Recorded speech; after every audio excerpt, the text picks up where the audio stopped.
अगर आपके बच्चे को फ़ीवर है, नज़ला, खांसी, ज़ुकाम है या गले में दर्द है तो आप एरेनेक्स सिरप का इस्तेमाल कर सकते हैं। इसका सही तरीका इस्तेमाल क्या है, उसके क्या फ़ायदे हैं, क्या नुकसान हैं, ये सब बातें हम इस वीडियो में डिस्कस करेंगे। अस्सलाम वालेकुम, मेरा नाम है डॉक्टर सना और अगर आप मेरे चैनल पर न्यू हैं तो चैनल को सब्सक्राइब कर दें, बेल आइकन का बटन प्रेस कर दें ताकि इस तरह की और इन्फॉर्मेटिव वीडियो आपको मिलती रहें। एरेनेक्स सिरप आता है पाइनएप्पल और बनाना फ्लेवर में और ये 120 ml की पैकेजिंग के अंदर आता है।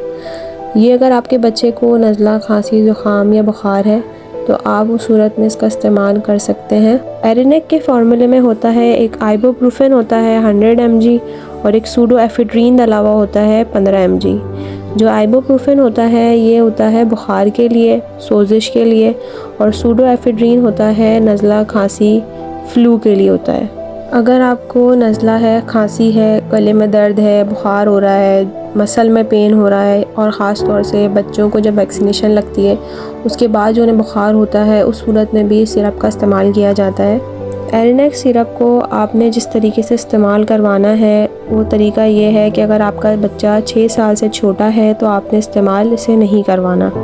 ये सिर्फ 6 से 12 साल के बच्चों को इस्तेमाल करवाया जाता है या अगर आप उससे बड़े एडल्ट हैं तो आप यूज़ कर सकते हैं। अदरवाइज़ अगर 6 साल से छोटे बच्चा है तो आप इस्तेमाल ना करवाएं। अगर आपका बच्चा 6 से 12 साल का है तो आपने उसे 10 ml देना है सुबह, दोपहर और शाम।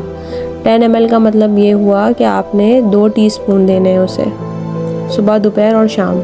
और जो बात का आपने ख्याल रखना है वो ये है कि ये एरेनेक सस्पेंशन होता है। सस्पेंशन का मतलब ये होता है कि आपने जब भी इस दवाई को देना है तो हिला के अच्छी तरीके से उसे मिक्स करना है, उसके बाद आपने चम्मच में निकालना है क्योंकि जो ये सस्पेंशन होते हैं अगर ये इस तरह से पड़े रहें तो फिर उसकी दवाई अलग हो जाती है, नीचे बैठ जाती है और वो सिरप उसका अलग हो जाता है। तो फिर आपने उसको अच्छी तरह से शेक करना है, उसको हिलाना है और फिर बच्चे को देना है ताकि सही डोज जो है वो बच्चे को जाए। जब भी आप बच्चों को सिरप इस्तेमाल करवाएं तो लाजमी उसके डब्बे पे देखें या उसकी बोतल पर देखें तो शेक वेल बिफ़ोर यूज़ लिखा होगा तो आपने उसे लाजमी हिलाकर देनी है, अदरवाइज़ वो सही से मिक्स नहीं होती और उसकी डोज़ नीचे बैठी रह जाती है। जो उसमें केमिकल या फॉर्मुलेशन होती है उसकी नीचे हो जाती है और सही से बच्चे को डोज़ नहीं मिलती। तो हमेशा ये बच्चे को हिला के सिरप कोशिश करें कि पिलाया करें, ऐसे नहीं दिया करें डायरेक्ट। इसके अलावा जो इसके साइड इफ़ेक्ट्स हैं वो तब आते हैं जब आप इसकी डोज़ ओवरडोज़ कर दें, ज़्यादा डोज़ पिला दें बच्चे को, तब आता है। जो डोज़ की रेंज आपको मैंने बताई है अगर उस तरह से देंगे तो इंशाल्लाह इसके साइड इफ़ेक्ट्स नहीं होंगे। जो उसके साइड इफ़ेक्ट्स आते हैं बच्चों में वो नोज़िया है, वॉमिटिंग है, पेट में दर्द है, नींद नहीं आती है, स्किन रैशेज़ हो जाते हैं या भूख नहीं लगती बच्चों को। बस इसके यही कॉमन साइड इफ़ेक्ट्स हैं। अगर आपको और कोई क्वेश्चन हो तो कमेंट सेक्शन में ज़रूर पूछिएगा। अपना बहुत सारा ख्याल रखिए। अल्लाह हाफ़िज़।